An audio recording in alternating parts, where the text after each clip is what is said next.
What's up, everybody? Welcome to another episode of 10K on the Bay, my journey to 10,000 live listings on the eBay. Thanks for joining me. Today's topic is, should you share your eBay username? And it's going to be just an open forum, so hopefully there's a lot of people who hop on tonight so I can get a second, third, fourth, fifth, and 10th opinion on this. And I just posted on Instagram as well to see if anybody has an opinion. I have decided I am going to share 3 stores on YouTube. What's up, Terry Berry? I'm going to share my 250 item store, my 1,000 item store, which is low-key husky, and my 10,000 item store.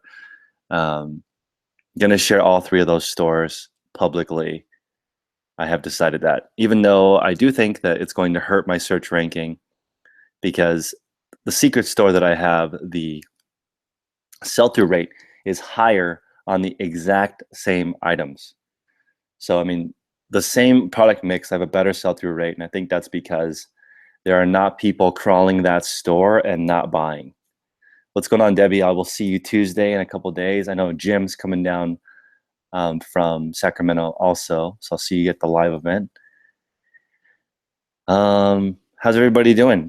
I'm just wanted to post this question in the chat. So if you guys are in the chat, please put this in the chat if you want to share your eBay store with resellers. And obviously there's no issue sharing your store with customers because they may actually purchase. But as far as sharing your store with YouTubers or resellers, what do you guys think of that as an idea?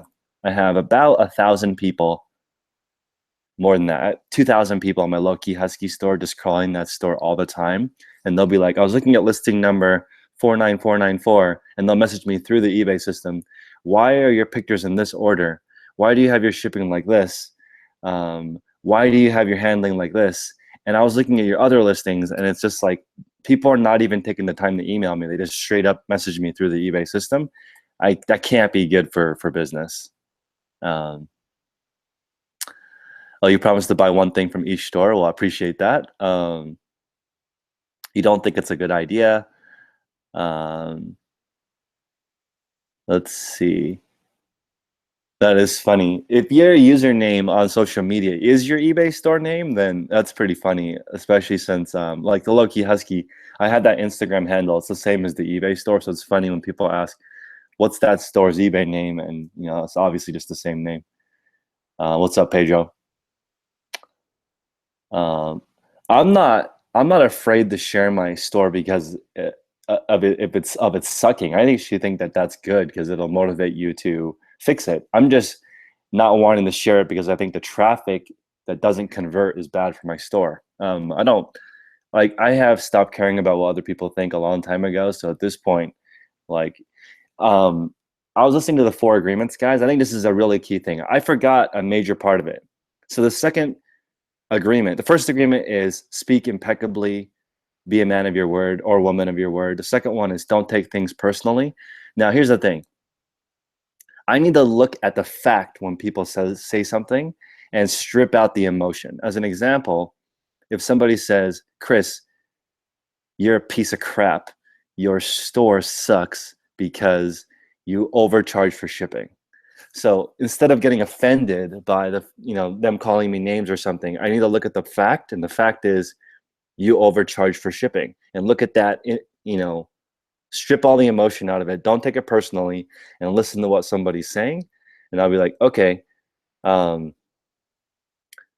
saying I overcharge on shipping. Let's test it. Let's look at different kinds of things. And for me, it's not really, it's a bank account contest for me against myself. I want to have a bigger bank account than yesterday.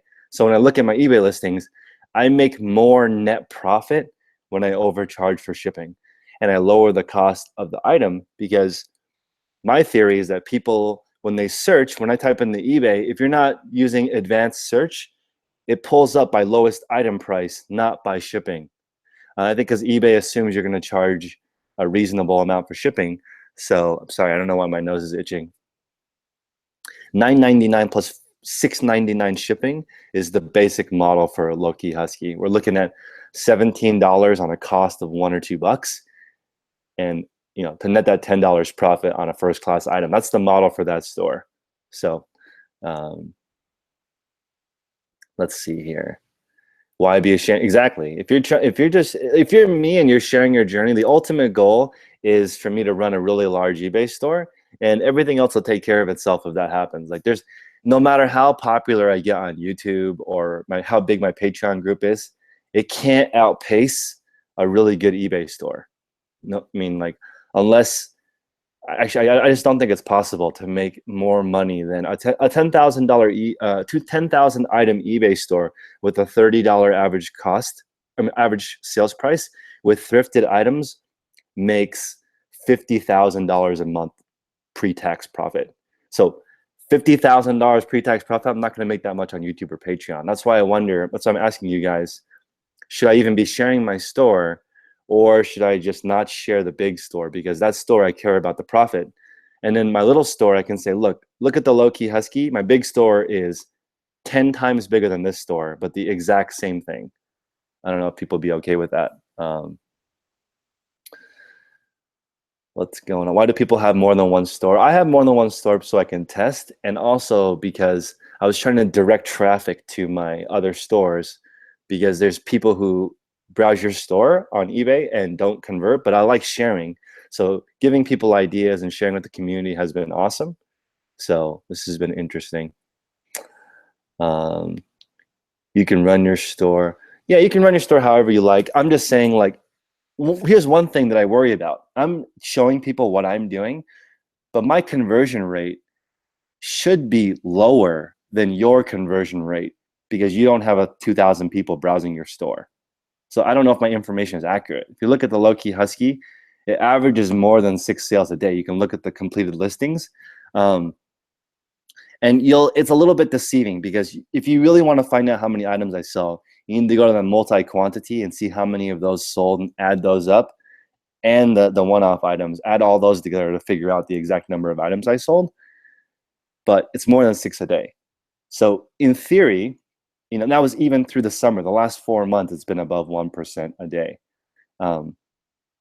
So under that parameter, if you list all the items yourself, as a caveat, if you list it yourself, I think you can maintain that 1%. But I know very, very few people who have hired somebody and maintained that same sell-through rate. It's very rare. Mary says she wouldn't share the big one at all. You know what's funny, guys? I have 6 negative feedback on my big store out of 4,000 or 5,000 transactions. I can actually track 4 of the negative feedback back to the same person. So anyway, that doesn't matter.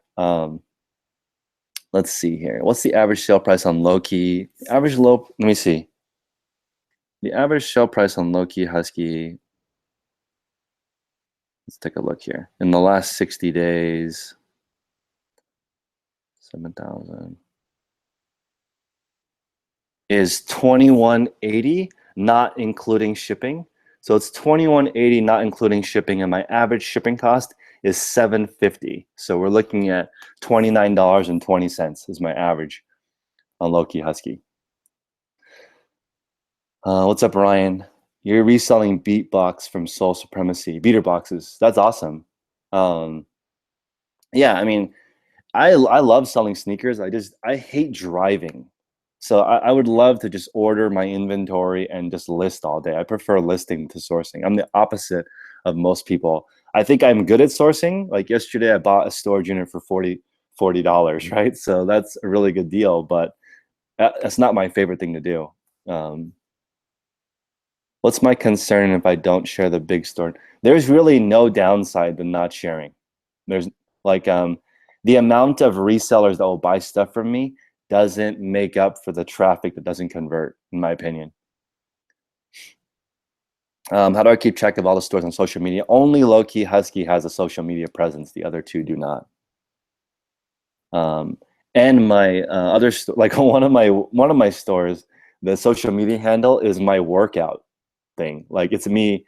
That Instagram handle is just 63 videos of me working out. It has nothing to do with my eBay store. So I would have to, if I want to connect my social media to it, I would have to go delete all those fitness videos and re-upload men's clothing, basically. Yeah, Yeah, Klaus says he would rather have the inventory delivered. It doesn't really work that way though. It's like every time you outsource something, the quality goes way down. So I've tried hiring personal shoppers to go out, tried listers, tried photographers, and then after looking at a few people in the community, my goal is to make $1 million a year net, and I can actually do that by myself on eBay.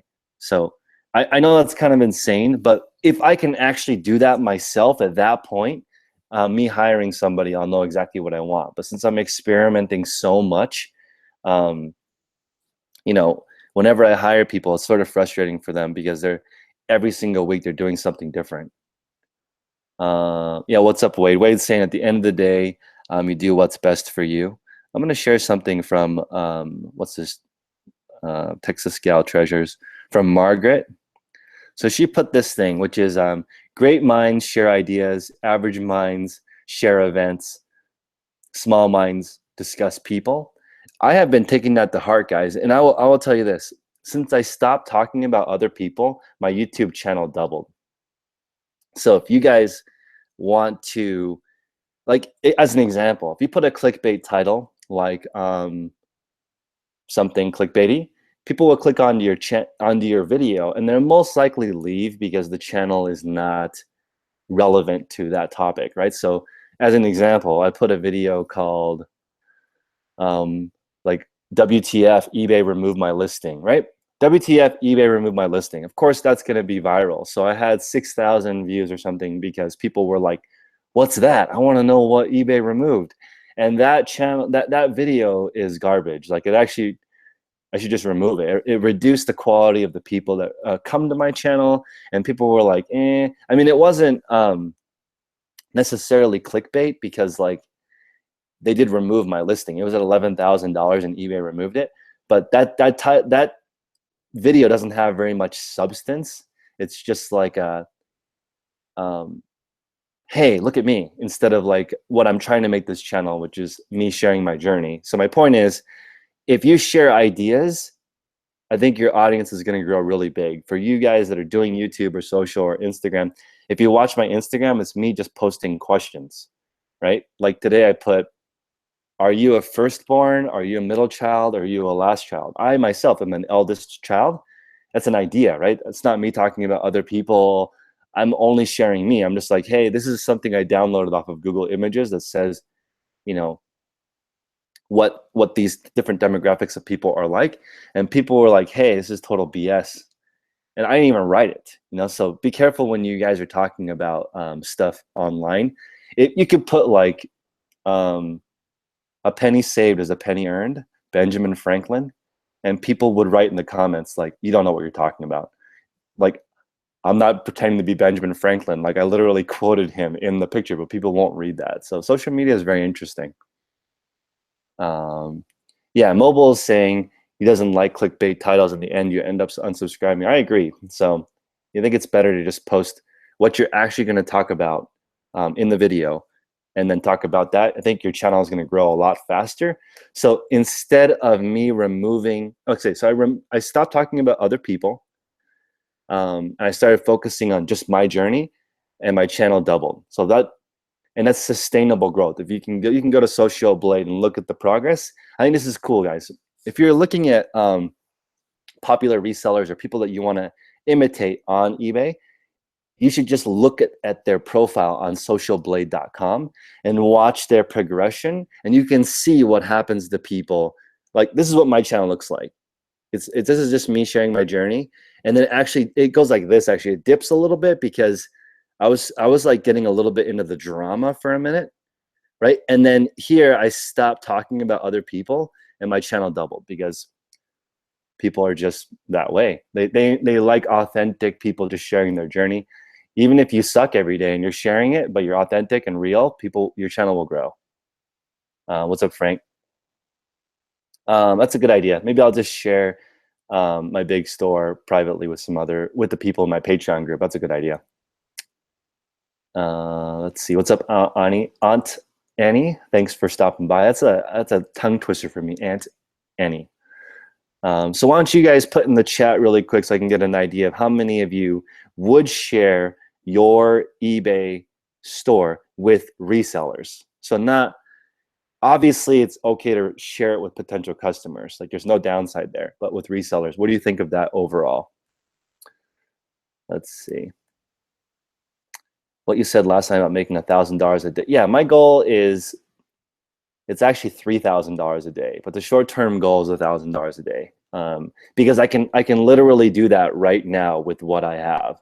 And shout out to the Hustle Bee. He said it takes $0 to be grateful for what you have. That's 100% true. You don't need anything to be grateful for what you have. What I have right now is the ability to make $1,000 a day on eBay if I just list all day long, and that's all I do. Wow, some people will say never. Some people say I share with some selectively. I know, Wade, you've been sharing it from the beginning, but no, I mean it's fine. I think that in the end, the most important things are product, price, and how you describe the item, how good your pictures are. I think Craigslist Hunter said the same thing earlier today. Product, price, how you describe it, condition. You know, that's important. You can have people crawling your store, but if you have those three things, it's awesome. Let's see. Yeah, Wade is a good guy. He's in my Patreon group, and he started from nothing. His channel's already getting a lot of traction. If you guys don't remember, we did a storage video. Seems like a year ago, but it was only a week ago. Angel, you just started your eBay journey? Awesome. Just keep going. Let us know. Why not share though, really? I mean, I have been sharing. So, and if you Google me, you can figure out what my big store is. So it's not like I can really even hide it. Let's see here.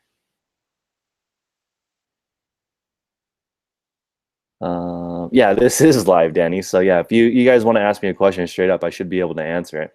No big topic today, just brainstorming if you guys should share your store or not. If you guys hit the like, that would be awesome.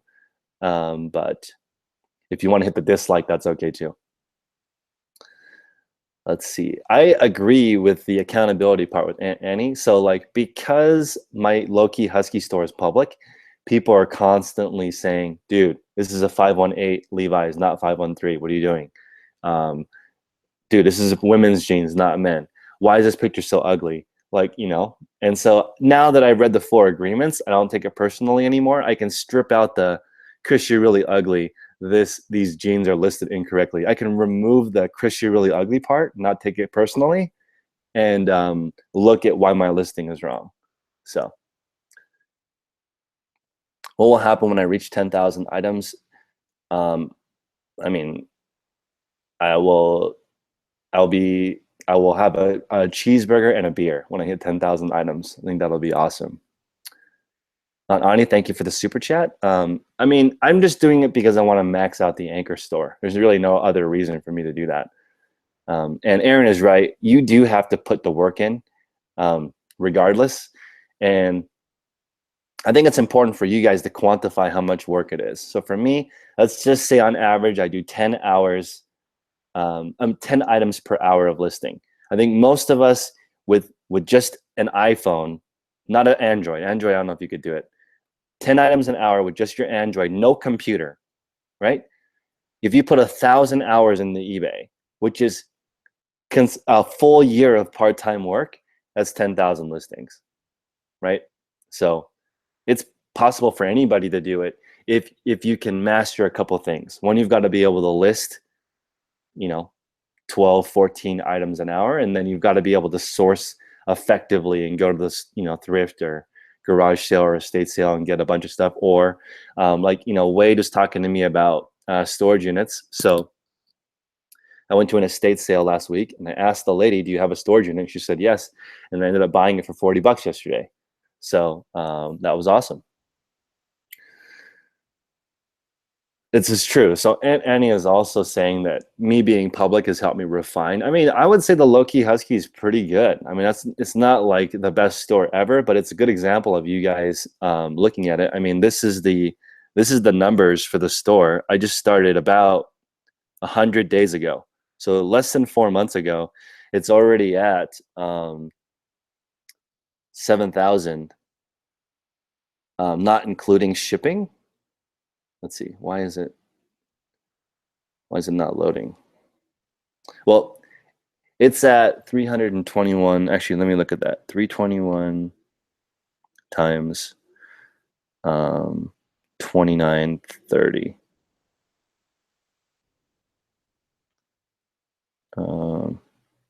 It's at 9,300 for the 60-day total, and it's not even 4 months old. So it's about $5,000 a month store, and it's roughly half profit.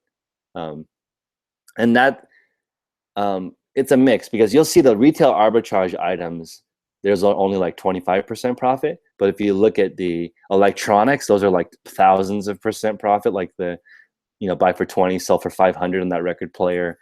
And I got those posters for free that I sold for $650. So like all of that added together is still more than 50% profit on those. Joan, that's a good question. So shipping has been taking me forever. And as far as the shipping goes, my new system of pre-packaging all the items makes it so I can ship 100 items in an hour.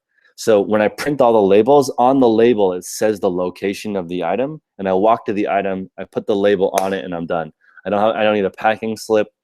And so now my listing process includes pre-packaging all the items and sealing them. And I'm looking for a really good, what's it called? Sorry, I can't think of what I was talking about. But basically, I'm pre-packaging as I go now, and that process works. Oh, this is what I was going to say. I'm looking at listing competitively, so it moves quick. So I'm pricing the sell, and as I niche down into just shoes, shirts, and shoes, just those 3 categories, I'm going to have all the information in my head. So it's going to be really fast when I list. What's up, Casey, Rockstar Flipper? He makes a couple $100 a month on eBay affiliates. I'm not that much yet.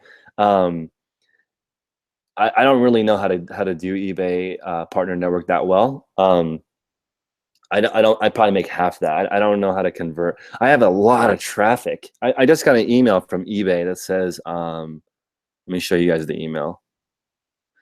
It says clicks are underreported from eBay partner network.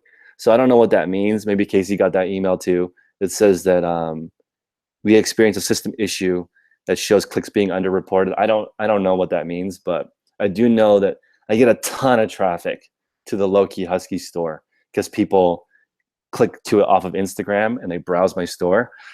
And if they buy something within 24 hours, they get a commission, but it's not that much. It's literally, I want to say, under $100 a month. It's not a lot.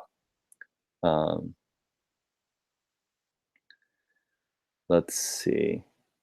Yeah, that's a good point. Rockstar Flipper is saying that negative feedbacks can hurt your metrics, but not necessarily get you suspended. I would agree. I mean, if you look at all the large sellers, they're getting multiple negative feedback every day.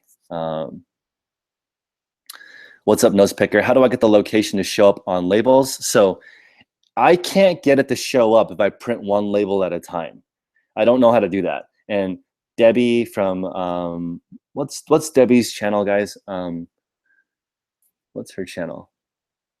Pinching Pesos. Pinching Pesos. She knows how to do it, so you can set it up so it'll print the item location or the custom SKU on a single label, but I can't do that. When you're printing multiple labels, you can manage the labels, and in your preferences, you can add it to print custom SKU. And so, yeah, the custom SKU works really well for me because then I can just walk straight to the item, package it, and it goes out. When you print your labels with a thermal printer, you can print a combined scan sheet. That's true. My post office guy hates me because of the packages I'm sending out every day, so he's getting a little bit annoyed. I don't know at what level it makes sense to order the bigger truck to come, because like if you look at Tech and Sports, this dude on Instagram, shout out to Tech and Sports, he's not allowed to have a local pickup because there's too many packages. So he has to drive to the post office every day. So at a certain point, the post office cuts you off and you have to order the commercial truck to show up. But the scan sheet is good, and it allows me to keep my late shipping rate down because they scan one and it scans all. Yeah, Casey's saying the same thing. I can't, it doesn't work. I have to this is why I put the custom SKU in the title, because I can, if I want to print one label, I can copy and paste it into the custom SKU and print it one by one. But on the multiple labels, it automatically populates. So I don't know what the deal is with that. When you search, sorry, am I aware that search impressions in the store matter less than conversion? I think I understand what you're saying. That's the reason why I don't want to share my store. I think Mobile Fun is saying that if there's traffic to your listing and it doesn't convert, meaning it doesn't equal a sale, then eBay thinks there's something wrong with the listing. I mean, I totally agree with that. The people who review every single pair of jeans I'm selling, they're hurting my chances by doing that, because eBay's like, why are people looking at every pair and not buying anything? So, it makes sense. Let's see. I should do a haul from the storage bin, but it's mostly QVC Christmas ornaments. QVC Christmas ornaments, a ton of Disney stuff, Longa Burger baskets. I seem to find a lot of those in around here.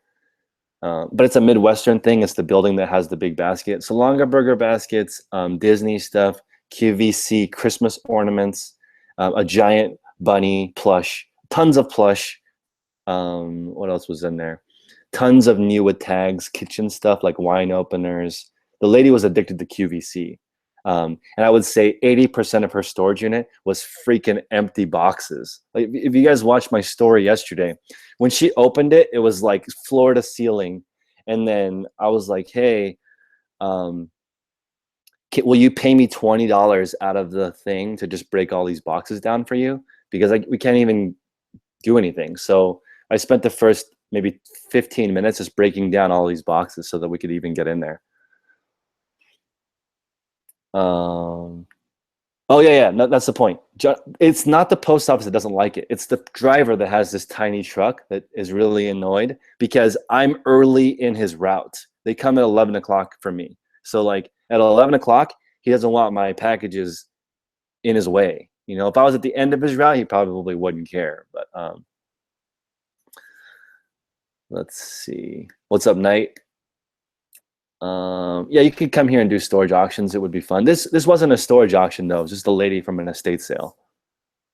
You use Z-Rack double bars. Those are cool. The Z-Racks, do they hold, what's the weight capacity on that? I think my friend Nick has 4 of those. I think it's like 1,200 pounds. Can you imagine that? It's heavy as hell. As I'm scaling up, did I progress any further with the barcode system? No, but I know how to do it. So basically, if you look at B-Trade, Brian, I'll put a link in the description. He has a barcode system for eBay. He reuses the barcode, and his system is great. Like, he has all the bins in an Excel spreadsheet, and he scans the barcode, and it pops up into the bins. But I just like my new clothing pin system because it's really cheap and they're really durable. Like, the barcodes that he has printed on paper are also a little bit flimsy. I don't know. I'm currently just going to stick with my clothing pin system until 10,000 items. 1,200 pounds, Candace says, for those racks. So if you guys pick up one of those Z racks on Amazon, they can hold up to 1,200 pounds, which is like 2,000 clothing items, or depends on what kind of items there are. I don't use VAs for affiliate links either. I use Text Expander, and it just populates all my links. If I click Y, it'll populate the whole thing, which makes it easy. Why do I follow Justin Bieber on Instagram? I love Justin Bieber. So I'm trying to follow only the people who can get me closer to where I am. And I think Justin Bieber is one of those people.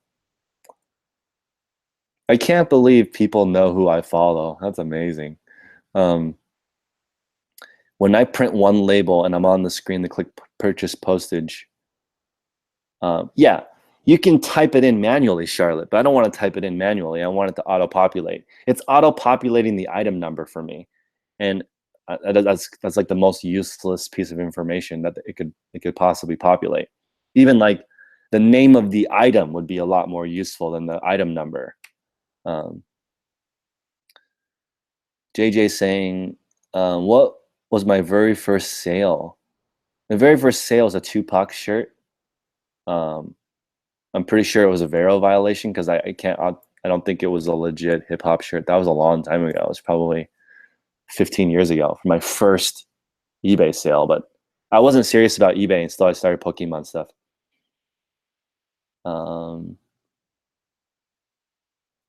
Let's see. What are the downsides of sharing my eBay store name? There's people that will troll you. However, I will tell you that since I stopped talking about trolls, my eBay channel doubled. So I think if I just stop talking about them, they'll go away on my eBay store, because at a certain point, if I don't mention them, they're not getting that high from annoying me. And since I set up auto decline, I am missing sales because, like, let's say on a $20 item, I have a $16 or less auto decline. I'm missing a sale on somebody who offers 15, and it's like, what the hell? Like, that's a reasonable offer, but I'm also not having to deal with any trolls, which is fantastic. Like, so all the people that were going through my store and offering $1 on every single item, those people don't do that anymore because it's an auto decline. Awesome. Jason's awesome from Santa Clara. Say hi to him back. Let's see. Long time watcher, first time commenter. Thank you very much for stopping by. All the people who are new, thanks for stopping by. We're just talking about whether or not you should share your eBay store. I also got a new lighting kit that a shipping company sent me. It's an LED light kit, so I'm not going to shout them out till I try it. I don't know if it's any good. So if you guys do use an LED system, I have 4 light kits now with this new LED one. We'll have to try it out. Have I tried easy labels for eBay? I haven't tried that yet. Why not use a custom SKU? No, that's what I'm doing, Jeff. My storage location does print on the label right now. It's awesome.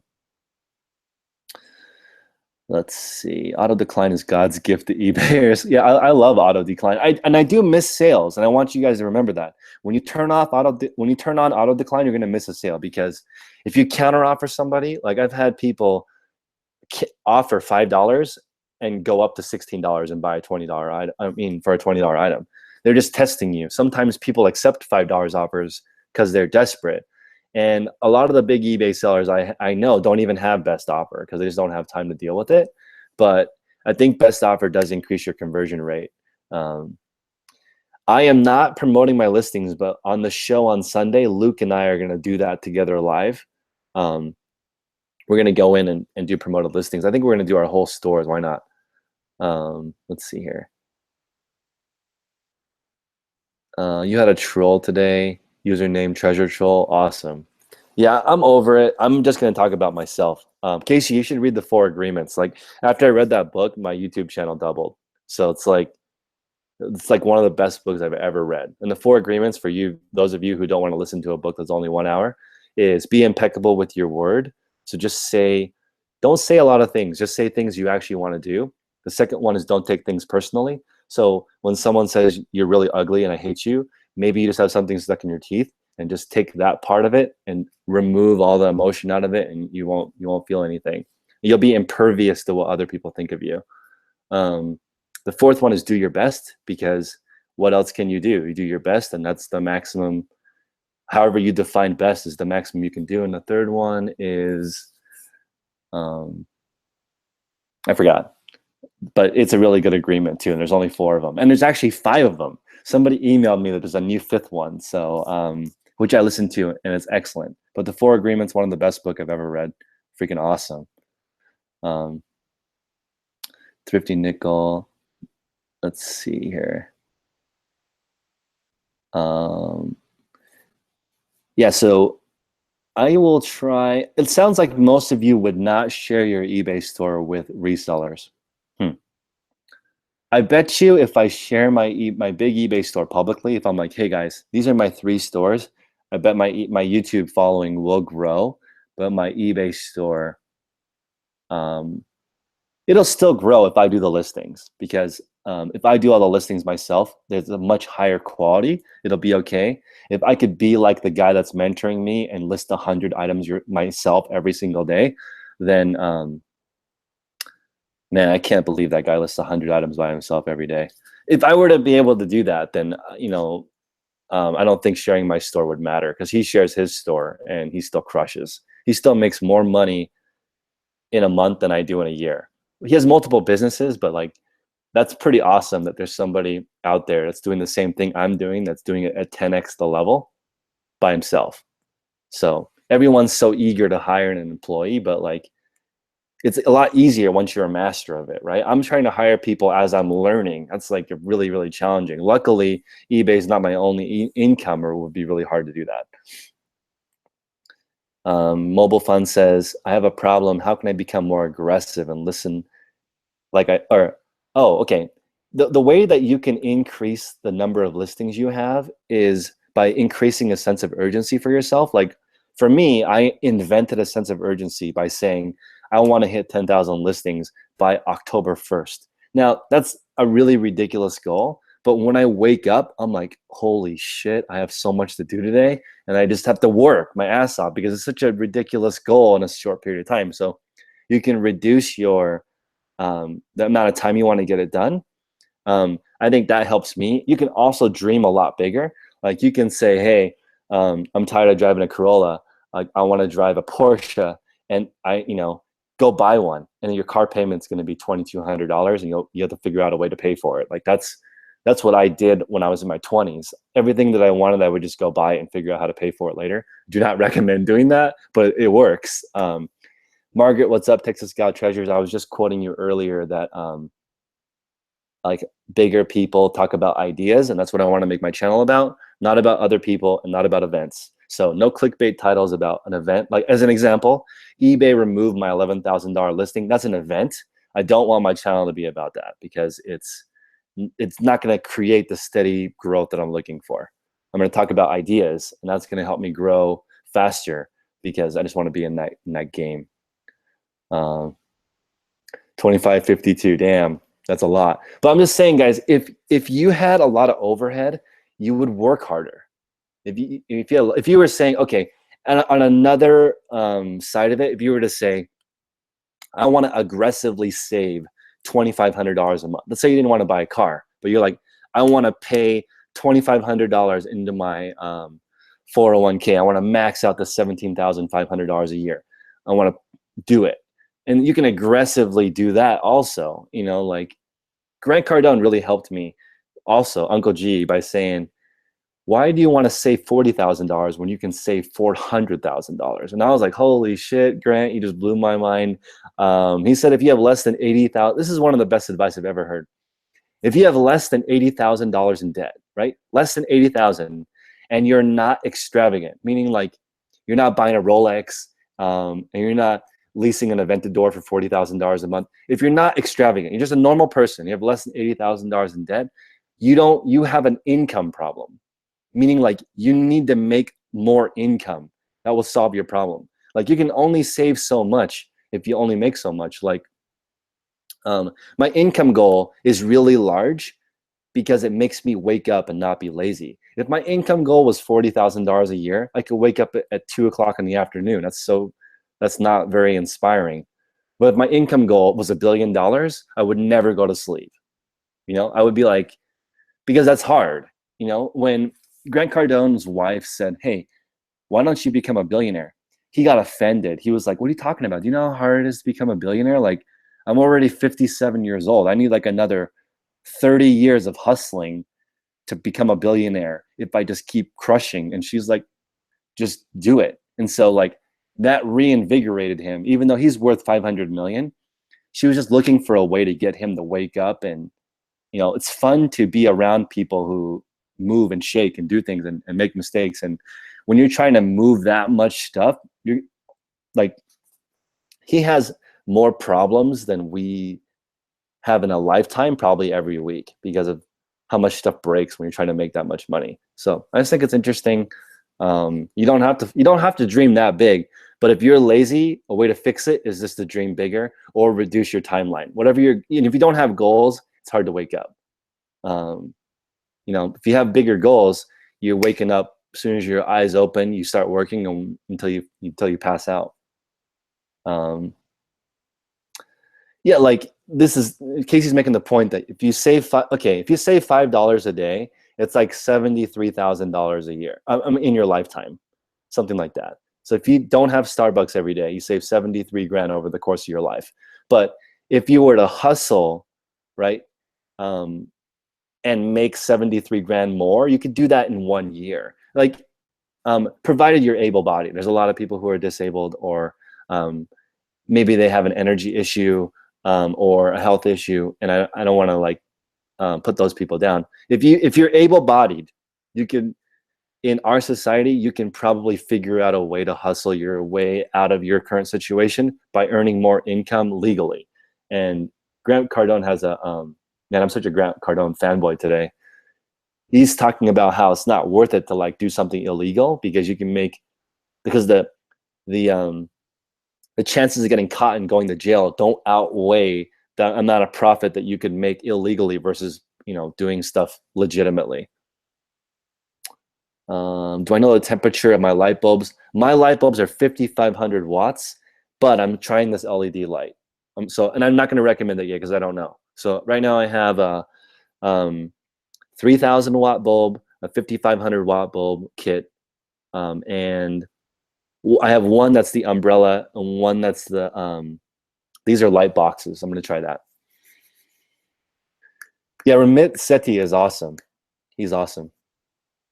He's like the I will teach you how to get rich website, or how to get rich slowly. I don't know what his website is, but Ramit Sethi like won't let you buy his course if you're buying it on debt. That guy's really smart.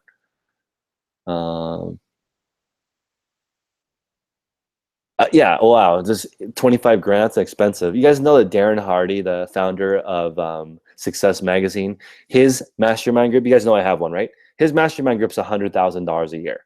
Mine is $1,200 a year. It's 100 times more expensive than my mastermind group. That's amazing that there's people at that level. Wow, it's 100 times more expensive. That's amazing that exists. But you know, like when you're at that level, you're paying the $100,000 a year to meet one person that you do one real estate deal with, and you get your money back. So it's like a no-brainer.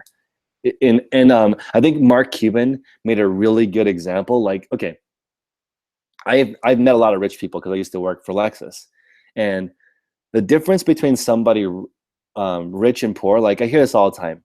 I would never buy that. It's a waste of money. Now, here's the thing. What if you could buy a Porsche, right? And I use Porsche because that's the first nice car that I'm going to get once I'm doing well. But it's like if you could buy a Porsche 911 for a quarter, would you do it? Like, if it only cost you a quarter, would you buy one? And is it still a waste of money if it's only a quarter? Because when Mark Cuban was talking about, they're like, what's it like being as rich as you are? He's like, it's like buying a brand new car is the equivalent of a penny. That's what it's like when you're this rich. When you're as rich as me, like that's what it feels like. When I look at my bank account and I've just bought a car, it doesn't affect it at all. So that's why it's interesting. It's all relative. You may say, I'll never buy that car, but if it only costs you a quarter, I find it hard to believe you ever get to that level, you won't buy a car like that, just because, you know, it's different. Thomas is saying he'd buy a stretch Corolla. That's freaking awesome.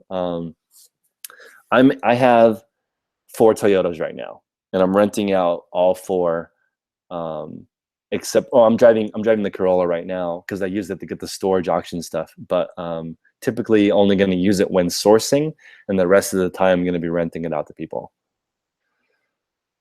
Is it a good idea to share your eBay username? It depends. I think if you share it, you're going to get people who browse your store and don't buy anything, which hurts your search ranking. But like Aunt Ani said, because there's been a lot of people who've been messaging me what's wrong with my store, which is good, because people will say, look, your lighting is horrible, or your, this shirt is trash. You should take it off the internet. And, people will tell you this category is not doing well. You get a lot of feedback when you share your store, but then people are on there not buying anything. So Let's see. Yeah. So for some of the people that I met, it's never worth it time wise for them to like not park in a handicap spot. They just don't do it because they don't want to be a douchebag. But like, like I met this dude from Miami that he would just drive his H1. He would just park it in front of the building, and he had the 100 pound, the 100 gallon, he had a 100 gallon external fuel tank and a winch, and the H1, it weighed like something insane, like 3 or 4 tons. And when he put the parking brake in it, it was not towable, right? Because it was too heavy or something. I don't know if that's BS or not, but he would just park it right in front of the building because he's like, $100 ticket's worth it. I'd rather have $100 ticket than have to find a parking spot. So I don't know if you're at that level and that's worth it to you, go for it. But you are kind of a dick if you do that. Um, Stretch Corolla. I mean, I think nowadays chicks, they care about financial stability. Like if you have money to go travel, if you have money if you have a big savings account, I think that's pretty sexy. It wasn't as sexy maybe 80s, 90s, 2000s. It was cooler to be flashy. Now I think if you are frugal, it's also sexy. Correct me if I'm wrong. There's women in the chat, but I think being financially stable or consistent is really, really sexy to women, more so than nice stuff. What's up, Clear and Clutter for Clarity? Life off the chain. Nicole says that her YouTube channel drives her sales. Well, I mean, Nicole does really well, and a lot of her people do buy off her store. And to be straight with you guys, a lot of people from my audience buy from my store. I'm just weighing the pros and the cons. And there's definitely people who feel obligated to buy something from my store because they're constantly shopping at my store to see what I'm doing. Candace says it's sexy to pay your bills. I agree. Yeah, being debt free is pretty sexy. Like if you were to say to a girl, I don't have any debt and I'm really good at making money, she'll stick around until you make enough, and if you are nice. What's up, Well Played Games? Financially stable is the best. Yeah, I think that's a really good quality these days. Your ability to earn income and maybe how kind you are. And guys, I want to ask you this. This is an interesting thing I'm going to ask after I answer Elliot's question, which is good place to get shipping supplies in bulk. I use Shipping Depot. I use value mailers, Shipping Depot, Amazon, and eBay. Guys, I have affiliate links, but I recommend you buy the cheapest thing available. You can look at what I use. You can buy your own, whatever you want to do. Yeah, it's true. Having a good credit score is pretty sexy. Let's see. Like, okay, this is how I see it. If you were to date a girl let's say she wears middle of the ground clothing, let's say like Free People, Anthropology, she's in that range of like mid-tier $50 to $200 item clothing, right? And she has great credit. I consider that like dating a Lexus. There's like a medium amount of maintenance. It's very reliable. There's a good long term. It's like, it's a middle tier lady, right? It's going to be middle tier maintenance. If you were to date, let's say, a supermodel, that's like the equivalent of dating a Ferrari. It's going to be extremely high maintenance. She's going to be like, did you get the tickets to the Oscars? Like, are we going to Spain?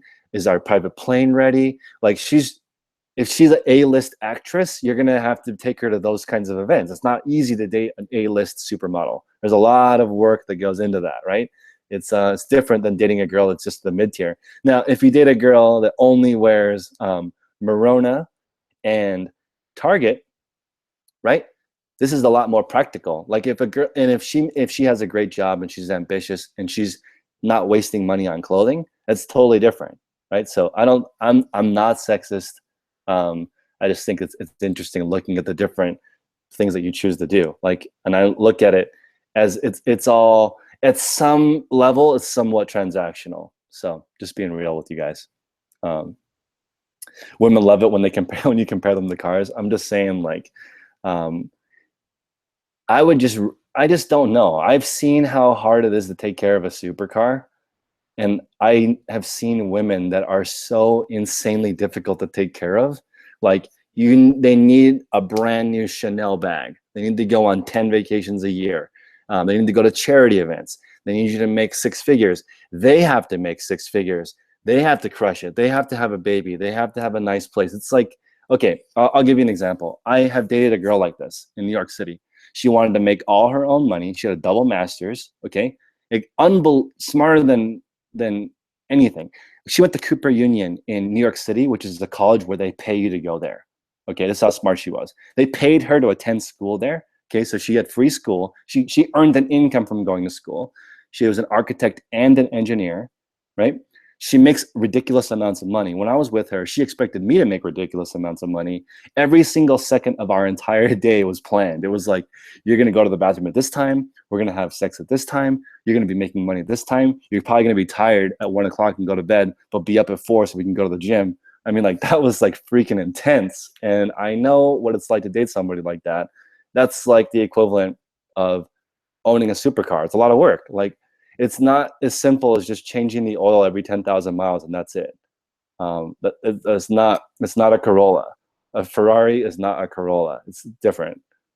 What's up, Mary? Do you really want a girl who likes you for your resources? It depends. It depends. You want to date a Bugatti? Oh, you would want to date a Bugatti or not? I know, it was intense. Stephanie's Thrifty Thread says 10 vacations in a year is intense, but I mean, that's what it was like. Every second of every single day was planned. That is high maintenance. That's what I'm saying. So is a Ferrari. And that relationship, I dated her for 9 months. I feel like that was a complete lifetime. I've already had a lifetime of relationship in 9 months because every single second of every single day was planned. That was a really, really, really intense. And I don't consider that relationship a failure. It just lived out its entire life in 9 months. So you guys could definitely try something like that. It's pretty interesting. Don't take dating advice from me. I'm not a doctor. I'm not a psychologist. I think you should just be kind.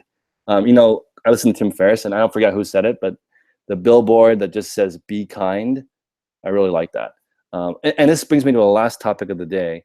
Sorry, this is getting off track, but we've already figured out the eBay store thing. I want you guys to help me answer this question. I think arrogance is the biggest turnoff of all qualities that I meet in human beings. I don't know why that is, but I'm just like, I'm super annoyed when people are arrogant, and I'm like unbelievably jealous of people who are generous. Like, I just want that so bad. I want to be generous.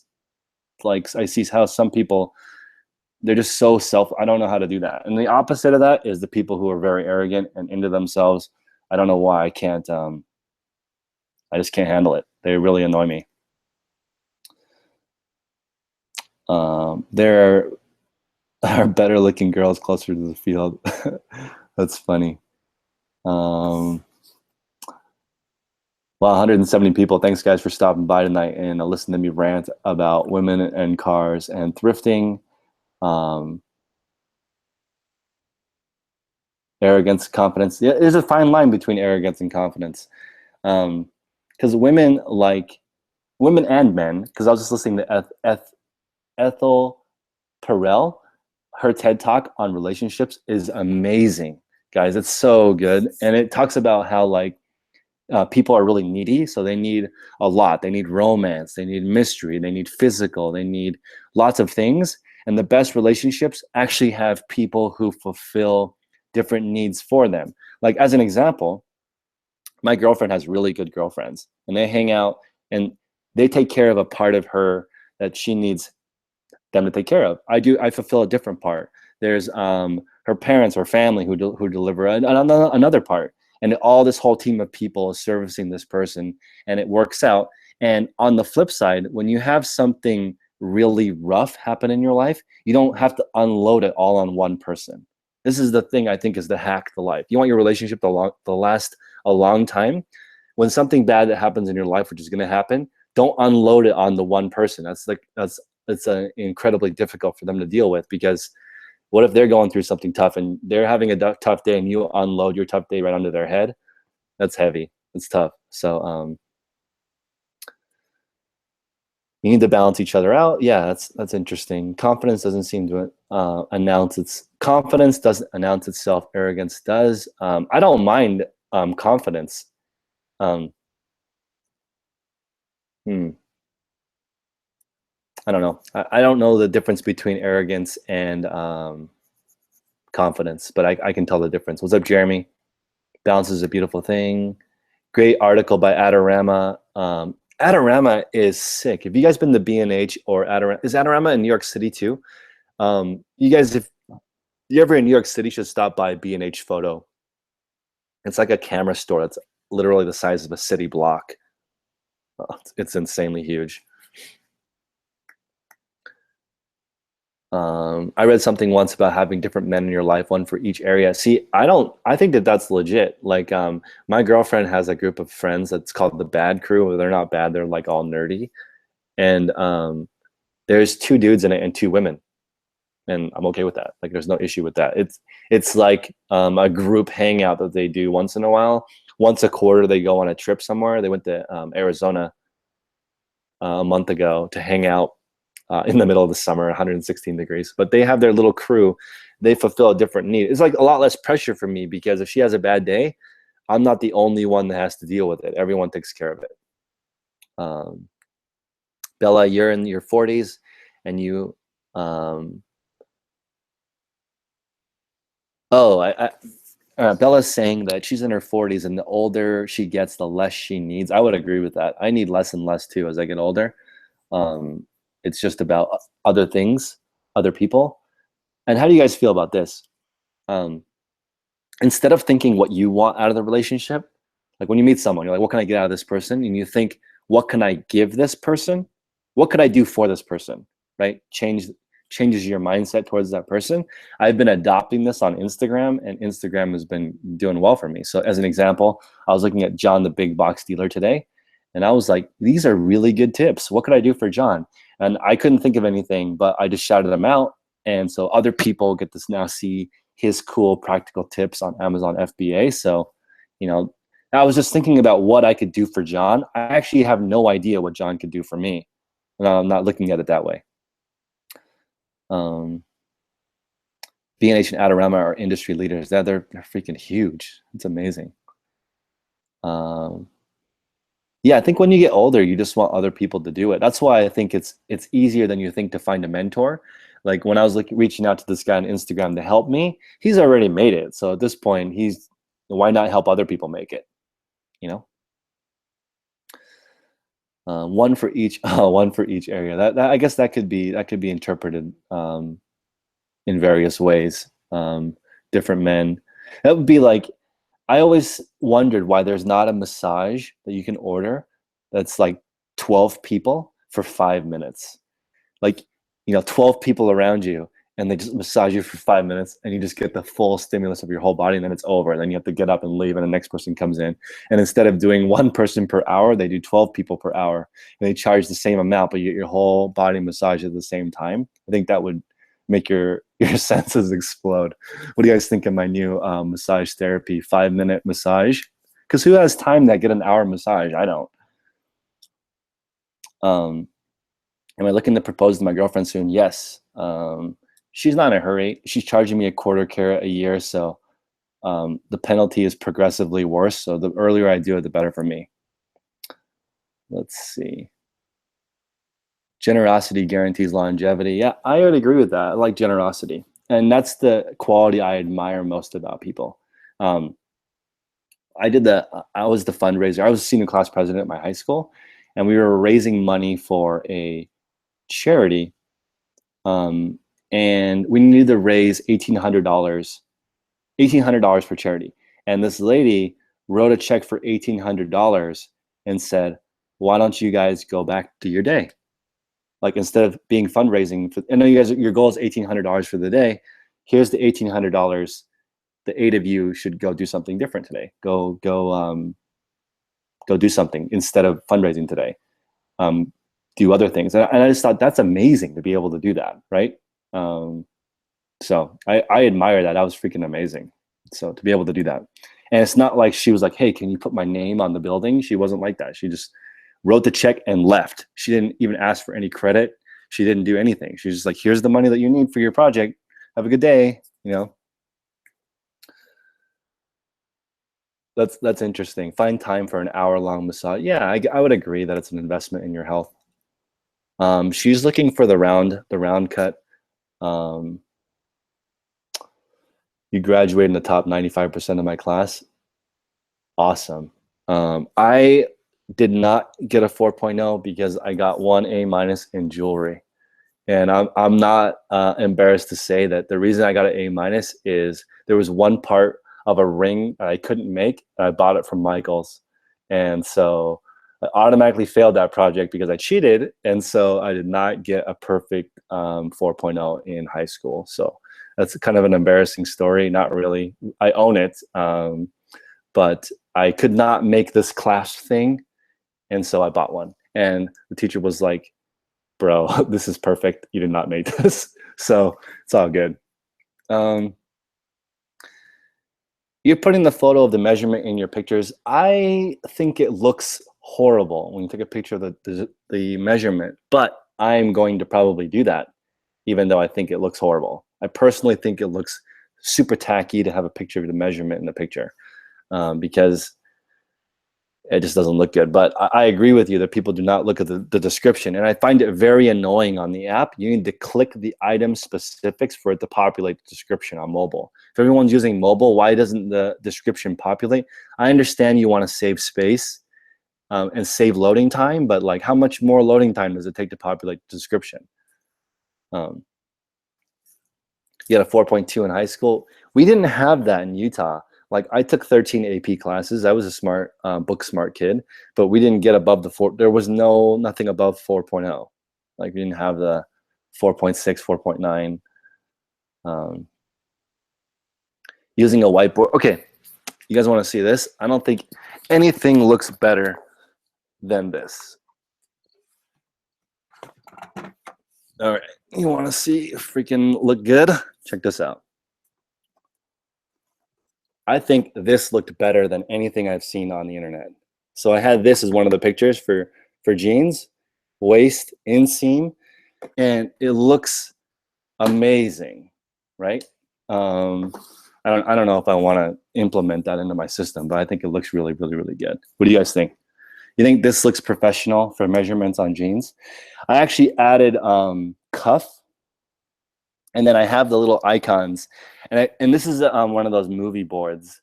So you don't have to slide it in for the numbers. You can just set it on top and it'll show up for the picture just fine. But it looks incredibly professional in my opinion to have this as the final picture instead of a picture of a tape measure or a ruler. But I'm experimenting with different stuff, sharing my journal. You saw it at Big Lots? Awesome. I got mine at Typo in the mall. Use it for bust and length on tops. Yeah, that's a good way to do it.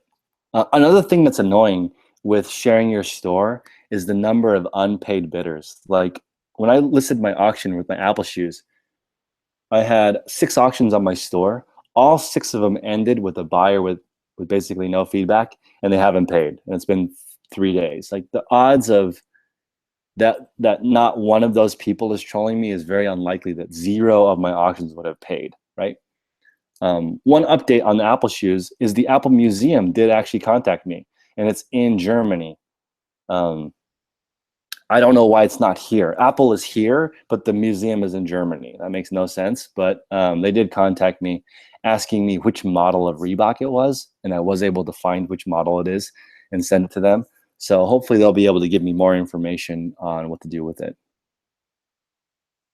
I think it should just automatically charge you. If you bid, it should just automatically charge you if you win. I don't understand why that's not a thing.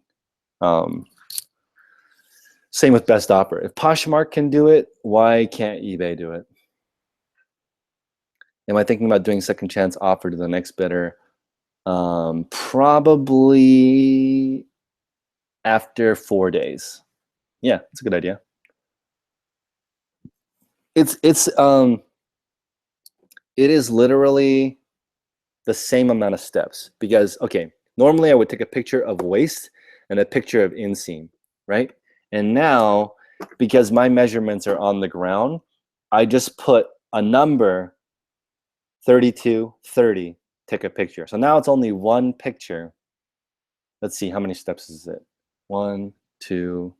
It's actually the same. It's the same amount of time to do this versus the taking a picture of both things. The only downside with this is I probably need to draw a little guy right here that explains how I measure it.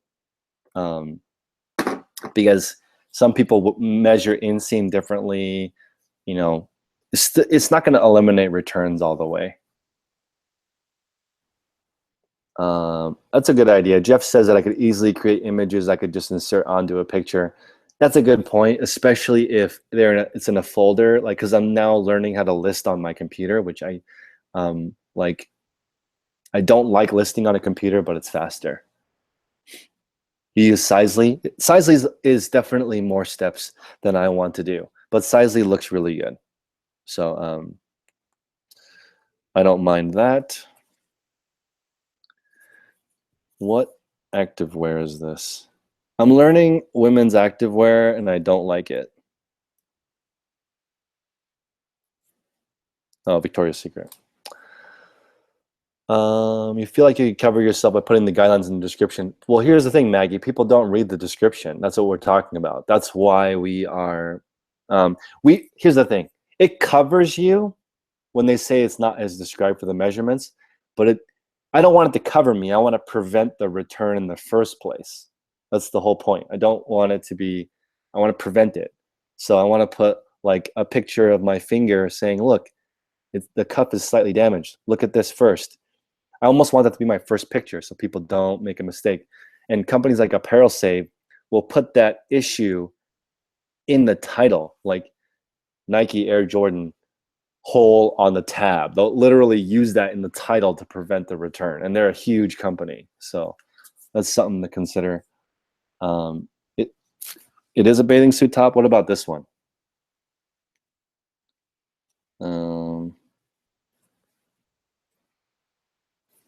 Can you guys just tell from what it looks like? I don't even know which direction is up.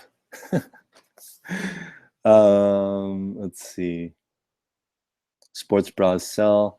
Your living room looks like a death pile. Yeah, it is rough right now. Check this out.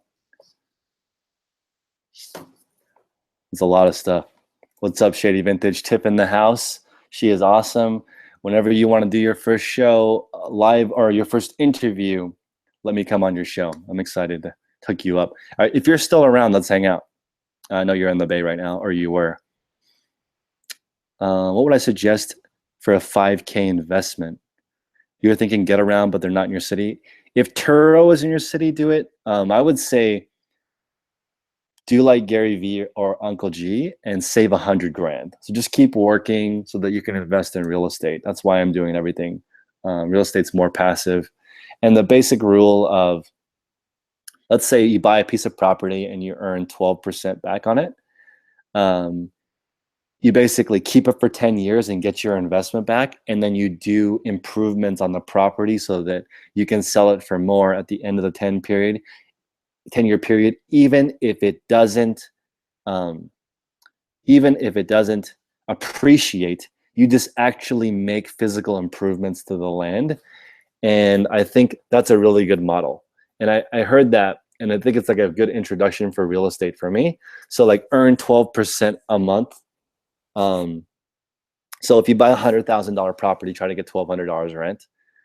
And over the course of 10 years, try to get your initial investment back and then sell the property. That's kind of how you double your money or whatever. I don't know. But I like that analogy because it makes sense to me, earning back what you paid for over the course of 10 years. If you email me your store, I'll review it on Friday for the reseller smackdown. It's going to be what's his thrift? I forgot who's my guest on Friday, but I'll put it on my Instagram. They don't look at all the pictures. That's true. So I guess people are going to be people, so just assume that there's going to be some returns. This looks like a sports bra. Sports bra and swimming suit top for the win. 2 weeks. Let's go to Alameda. Awesome. Awesome. I can't wait. You have my number. You should text me. Let's see. You're a realtor, so you can't help me unless I want to buy some investment property down there. You're in a college town. Nice. I'm in a college town too, but I remember talking to this guy that was like, hey, how much money does it take for you to build? I was building an app at the time. He's like, how much money do you think it would take to make the app that you're looking for? And I was like, oh, about 75 grand, I think, to get it start to finish. And he was like, why don't you just write a check? And I was like, thinking to myself, how many people just have 75 grand to just write a check to get an app developed? But that's where I live. And on a real estate deal for college here, this lady was saying, real estate's easy. All you have to do, like what I did when I wanted to do real estate, was I just bought 4 quadplexes near Stanford. It was so easy. And I'm like, lady, like, not most normal people don't have money to buy 4 quadplexes near Stanford. Like, that sounds pretty easy to me too, but like, I don't know what she was thinking. Maybe she found the 4 quadplexes and found another investor to buy them. I don't know. But that was just like, sometimes I hear when people are talking and it just blows my mind how big people think.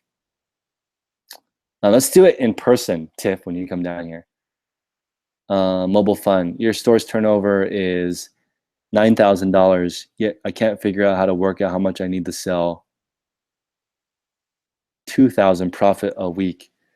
Can you email me? I'll help you figure it out. 10konthebay@gmail.com. You love thrifting in Alameda and Concord? Oh, snap. You just gave up your source. I'm going to go figure it out. A milli here, a milli there. I know. So, guys, I used to listen to Grant Cardone when I was in the car business. That was 4 years ago. And at that time, he was only worth like 10 or 20 million dollars, something like that. About $10 million. Now he's worth $500 million. That guy came up. He went from 10 to 500 in 5 years. So I think it's that first 10 million is the hard part. After that, it's like printing money. When I review people's stores, do I analyze the titles? Hey, that's a great point, Joan. I will do that. Maybe I'll do that with Thrifty Boss Babe because she wants to redeem herself for some title information. So I'll have her come on and we'll review only the titles, because what we've been doing is reviewing photos, sell-through rate, types of items, but not titles. That's a great point, Joan. I'm going to do that on the next Reseller Smackdown. What's up, Samia? Let's see. Wow, still 170 viewers, guys. Thanks for stopping by. If you could hit the like button, that would be very cool. I am actually going to start listing now. I'm going to try this new LED kit that somebody sent me. I'm not going to shout them out until it's like legit, because I don't want to give you guys the wrong information. The first dollar is the hardest. After one gets a little easier. That sounds like a gangster talking about the first kill. What's a good sell-through rate? Depends on what you're selling. If you're selling generic items, 1% a day. If you're selling hotter items, I would say 2% a day. If you're selling junk nobody wants, I would say 0.1% is a good ratio. If you have 1,000 items of stuff people don't want, 1 a day. Stuff people like, 10 a day. Stuff people really like, 20 a day. I know that was you, Samia. So Samia is a boss. I'm gonna meet her. I'm not gonna. She's one of the main reasons why I want to go to eBay Open, so that I can meet her. Am I located in San Diego? No, I am in Oakland, but I do want to go to San Diego to do a meetup, and I was invited by shopgoodwill.com to go tour their facility, and I'm thinking about doing that in October. Is there people in the chat that are in SoCal? Because Orange County is not too far from here, and I could go down there, look at shopgoodwill.com. They've been trolling me. They're like, hey, 10K on the Bay. They said, this is the email they sent me. Hey, 10K not actually on the Bay. Why don't you come down here and look at our facility? We're 600K on the Bay. Man, ultimate troll. But yeah, see, instead of being offended by that, I stripped out all the stuff, and it's in good humor. They want me to get to my goal, so they want me to go look at what it's like to sell 600,000 things a year. What's a good used clothing? If you want to make $1,000 a week on eBay with used clothing, it depends on the quality of the clothing. If you have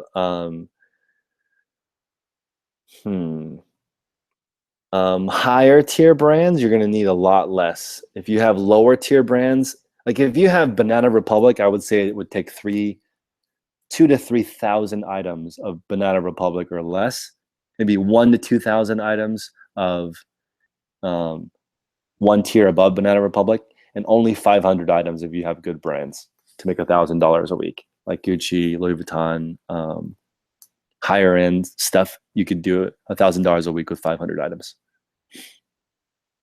Damn, you were here during the Caldecott Tunnel fire?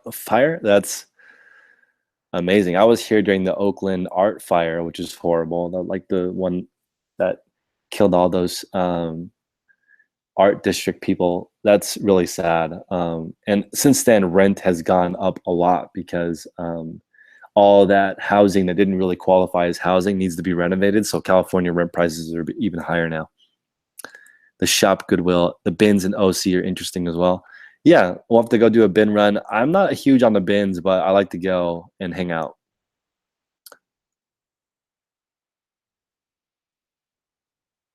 Yeah, it's all about real estate, Jonathan. They're never going to make more of it, right? So whatever's left, get yours. And in the Bay Area, every homeowner is a millionaire for the most part.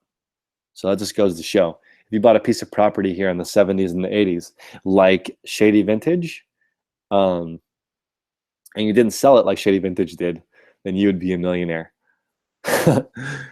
That's, yeah, let's see.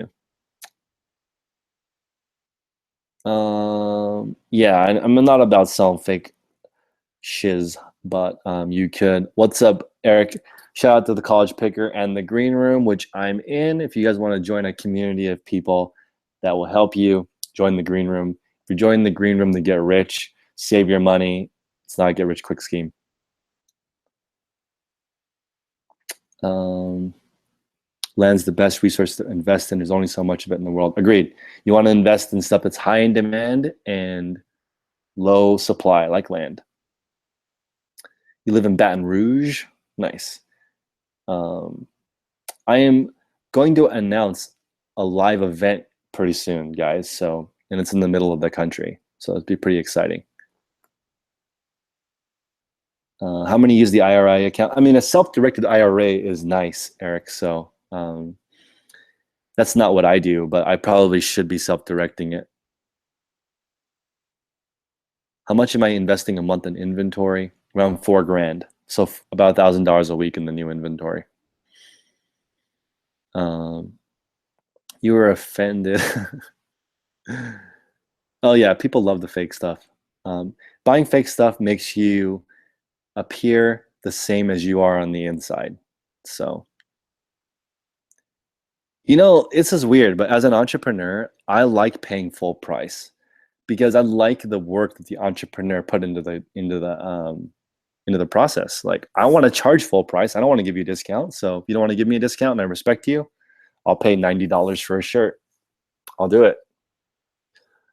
Let's see. Plans for Eclipse Day, man. That train ride was awesome, but it sold out super quick.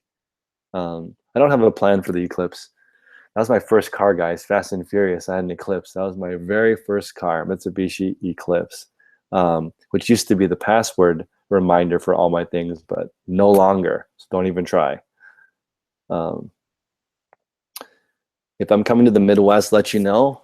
How can I let you know? Email me and I'll let you know when I come. I really like what Hustler Hacks is doing, where he's going out and he's meeting people and touring. That's pretty fun. Let's see.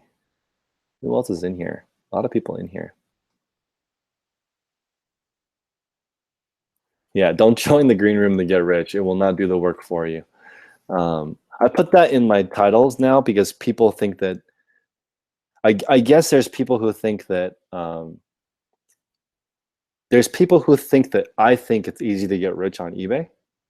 So I was just making those titles to let people know up front, like when you watch this YouTube video, your bank account doesn't grow after you watch it. You have to actually do something.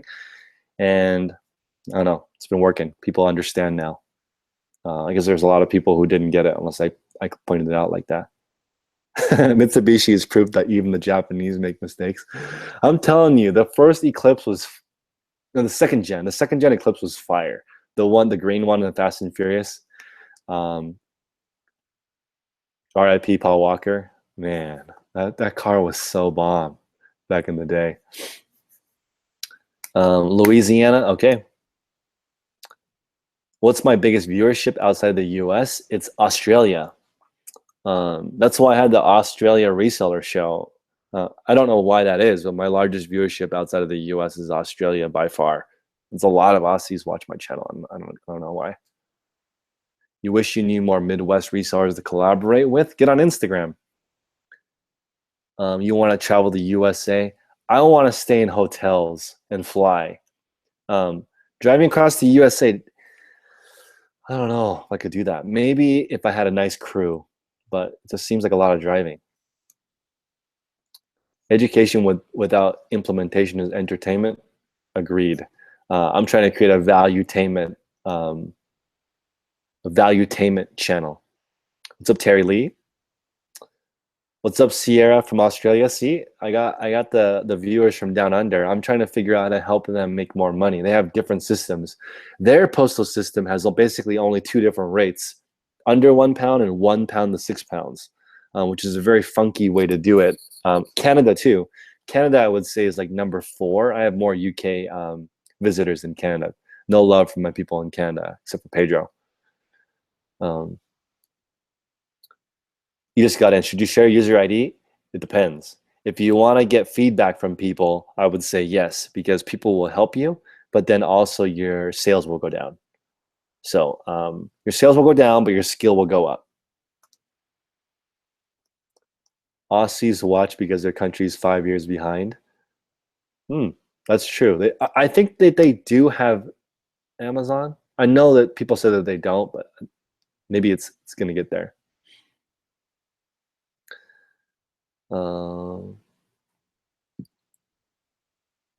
Bella's been investing since her 20s. When I worked at Lexus, I had a ton of money saved up because it was automatic withdrawal. That's the way to go, guys. You don't even notice when they take money out of your paycheck before you get it, and have them put it in an account that you don't even know about, and you will be wealthy automatically. Why do sales go down? Because your quality and pricing is not good. And description. Quality, price, description. Those are the only 3 reasons your sales go down. Your post is expensive. You have the £1 and £6 thing going. What's up, Canada? You have Amazon Video right now. I can't believe how many Australian people are in the chat right now. Thanks, guys. And if you want to do another Australia reseller show, email me, because that was really fun for me, because you guys have different challenges than we do here. So email me at 10konthebay@gmail.com. Let's get some of those Australian people on Australian Resellers Part 2. What time is it in Australia right now? All right, Aunt Annie. Man, that's so hard for me to say. Aunt Annie. Thanks so much for stopping by in the super chat. Have a great evening. Oh my God, that's horrible, Zach. It's my wall. You can put. Yeah, that's true. I can do whatever I want on my wall. It's 3:15 a.m. in the UK. Wow. You need to get some rest, unless you sleep during the day like a vampire. Amazon 3 huge warehouses within an hour of me. Wow. West Coast 10:15 a.m. Okay. All right. So the last time we did the Australian reseller show was at 9 p.m. my time, which was noon for you guys. It's fantastic. So around lunchtime. That's cool. I'll have to do another one. I got to get Cody Orgel on. He's awesome. He's really, really cool and nice. 12:15 lunchtime. So you guys have different time zones too. West Coast 10:15. Gotcha. I'll get Cody on here. He is a hustler. And I like to get younger people on here because it's really motivating looking at young people who are crushing it. and motivated and hungry. I wish I had discovered eBay when I was a teenager. You have a bidder that's 48 hours in awaiting payment. I would wait 4 days. I wait 4 days for payment. I usually wait until a Friday because Friday is payday. So after Friday, I will open up all the cases on my bidders who did not bid. All right, guys, I'm going to go list. You guys should go list too. Have a great evening. Thanks for stopping by. Hit the like button on the way out, and I'll see you guys tomorrow. Peace out.